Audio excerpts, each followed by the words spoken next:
What's up mga kuys, mga atis, welcome back sa akin channel. This is Chris Alan at ngayon araw papanoorin natin yung isa sa mga bagong teaser ng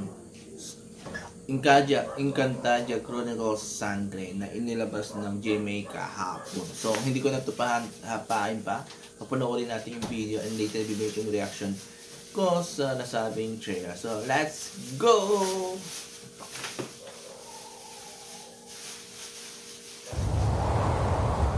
Mahabang panahon ang hihintayin ng mga taga-Encantadia bago dumating ang bagong tagapagligtas. Ang sanggol na matagal na wala ay naging isang reyna.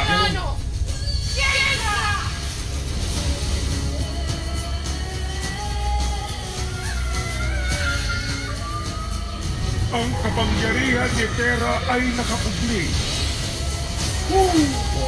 Sa takdang panahon, kailangan munang tiisin ang kasamaan at pamumuno ng bagong reyna hanggang sa dumating ang ating tagapagligtas.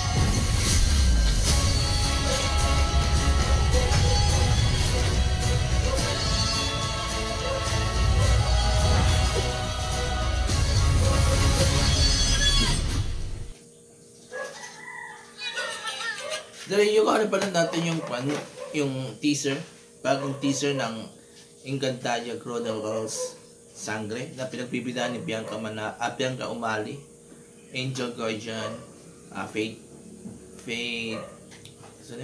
basta Fate, saka si Kevin Miranda. So yun, so ito yung pinakabagong sabi ko sequel na, bagong sequel dun sa very successful na Telefantasia ng GMA na Encantadia. So, based sa nakita ko, it's a very beautiful trailer. Sobrang namangha ko in everything from technical to everything talaga. Diba? Ang ganda-ganda. This is an updated version ng mga Encantadia na original saka yung prequel na noong 2016. Ang ganda. Mga napansin ko dito, cinematography, ang galing, ang ganda ng cinematography, para siyang movie, diba? Actually yung datingan niya is parang halos palapit na to sa movie na talaga. Then camera shots, ang galing. Actually nakita ko ito, diba to sa may isa pang teaser, yung apat na nangangabayo, ang ganda na ng camera shot to. So dito lalo akong humanga sa camera shot ng mga scenes. And ang ganda, sobrang ganda. CGI, sobrang smooth, sobrang linis, at hindi na siya yung parang hindi mo na mahanapan ng putas na, ay, ang pangit ng CGI, diba? Dito ang ganda-ganda. It's very smooth. Lalo na hindi pa yung tumalon si Bianca from the bus, tapos bumagsak siya sa kama. Ang linis-linis nung CGI niya. And gusto ko rin yung pag-transform nila, diba? Yung hindi, ang dami ng araw, biglang ganun lang. So, ang ganda. And yung mga background niya, ganda rin. Actually, parang hindi ko na nafe-feel na parang katulad nung Encantadia na original sa kanong requel na parang yung mga scenes niya parang nasa studio lang, di ba? If you are watching those to, yun yung pinapansin ko sa Encantadia. And yung mga gawa ni Direk Mark, yun ang talagang napupuna ko sa mga gawa ni Direk Mark Reyes, na may mga scenes siya doon na parang studio ang feeling, na alam mo na tinatry mo isipin na ito totoong castle, di ba? Or scene sa somewhere, pero parang feeling mo nasa kwan pa rin sila, di ba? Yun, parang hindi mo ma-imagine na it was really the castle. Lagi naisip ko, it's a studio, di ba? So ganoon. Yun ang naging issue ko to sa gawa ni Direk Mark Reyes. Even sa Voltes 5, diba? Ganun rin. May yung scene doon sa Falcon, diba? Parang hindi mo ma-feel yung Falcon mismo. Ang nafe-feel mo parang nasa studio lang sila, diba? So yun.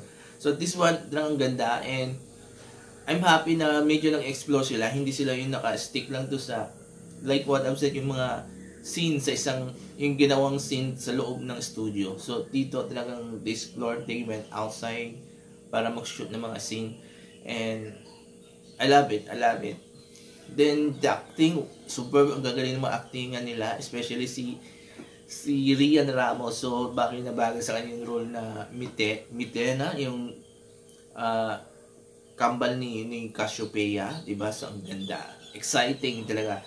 The fight scenes medyo hindi ko pa rin makuha kasi ilan lang yung scenes ng fight scenes nila. I hope sana ma-upgrade rin yun, katulad to sa ito, isa pang issue ko to sa mga gawa ni Sir Direct Mark Reyes. I don't hate Mark Reyes, pero this is a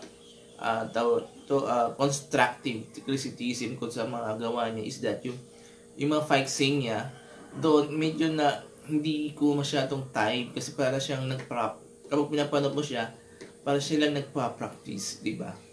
Nagre-rehearse. Yun ang tingin ko sa mga fight scenes. So I hope dito mababago, lalo ba't yung director nitong Encantadia Chronicles Sangre bago na, di ba? Si Direk Rico Reyes at si Enzo Williams. Tama ba? Williams na pilihan na. Basta yun. Si Enzo kasi kilala siyang director ng Ang Probinsyano. So ang ganda yung mga scenes nila doon, fight scenes. So hopefully madala dito, mabago yung fight scenes at maging more talagang fight scenes at hindi yung para nagre-rehearse lang. So yun.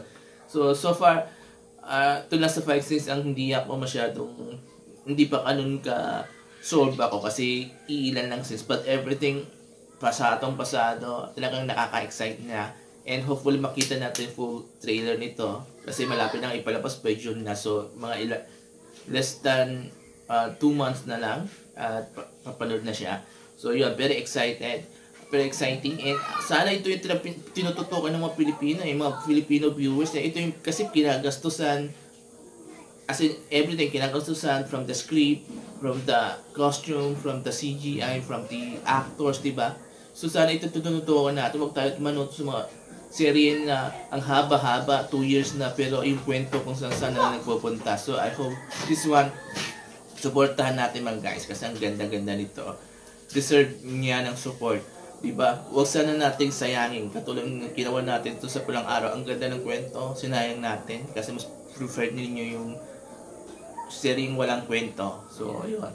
So I hope sana kung kaano natin sinuportahan yung Encantadia original sa akin, Encantadia na requel. I hope sana dito naman sa sana naman dito sa bagong sequel ay supportahan rin natin. So ayun. Thank you so maraming salamat. Have a nice day and bye-bye.